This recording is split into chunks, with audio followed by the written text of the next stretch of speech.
Okay, so this is the fourth time I've recorded this because I felt like if I hit 5 minutes, this is too long. So I'll try to accelerate this and share my thoughts. Over the last few weeks, I was seeing a girl named Kate, whom I met on Coffee Meets Bagel. A number of you know that I've been single for about 10 years now. It's about exactly 10 years. And so finding someone has been very interesting.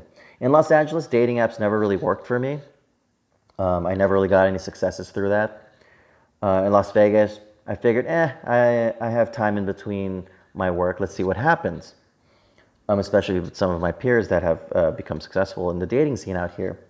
And so Kate responded to me. And the reason why I was intrigued with Kate's profile was because, sure, she has very attractive pictures. Sure, like one of the pictures shows that she's a stripper on and off. Yes, I said stripper, but this is not about how I dated a stripper. This is something else. She's into EDM, electronic dance music. She goes to festivals, but she just loves partying because she just loves the jive, the culture, the music. But most specifically, electronic music. So early conversations were okay, but it's when we met up that we realized immediately that we had chemistry. Now, when it comes to chemistry, there's an assumption that there's going to be some sort of sexual thing involved. Actually, for the few weeks that Kate and I were dating, we had no sexual interaction aside from holding hands. Now, I personally am okay with very traditional relationship setups or the cultural norm, like Netflix and chill and stuff, but I'm typically a slow burner. I'm personally traditional, even though I personally don't prefer a traditional relationship.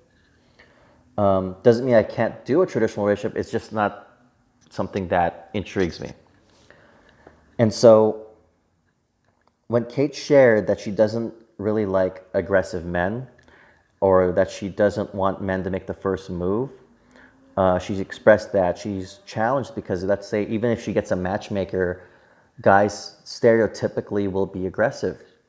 So she really admired that I'm of the traditional sort. That's why she trusted me. That's why she slept over. She likes hanging out with me at my home. But ultimately, I learned that her effect, what we've been doing, like going on when we go out on dates or doing something mundane, that each one of those times become its own adventure. And it was very reminiscent to the Manic Pixie Dream Girl scenario.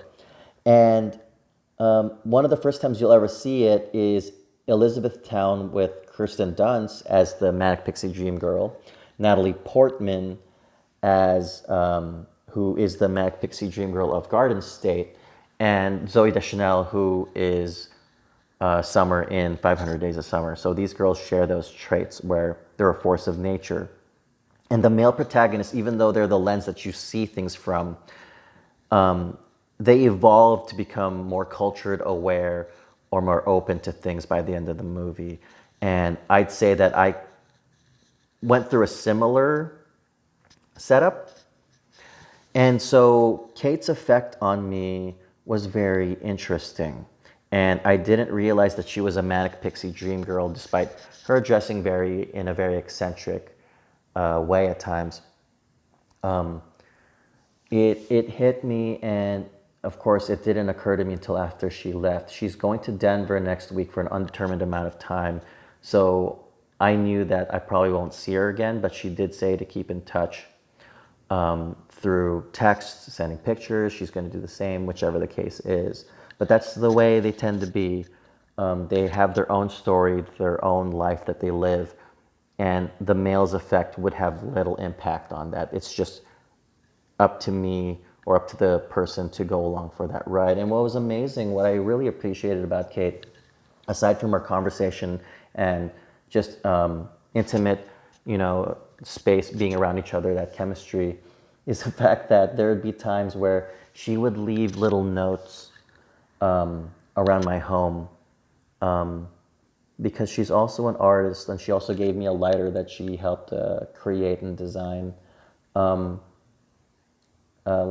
It's amazing. Like I have a list of things that I have to buy, right? And like one of them is like buy more cologne, and she's like she scratches it out and writes no, but she didn't tell me she wrote that note. I'd actually have to come back at some other day, go through that list and be like, oh, that's Kate's writing, or she would leave a note like somewhere by my pens and by the computer, and she hides some of these notes in places I would not expect. And she says like you're cute, and then she writes kawaii in Japanese, or cute in Japanese. Kawaii. Yeah, anyways, so it's weird. It's interesting because I never thought that I would be in this type of scenario.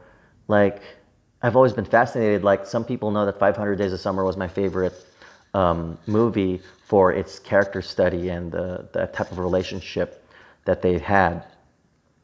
So I never expected that I'd be in that scenario myself.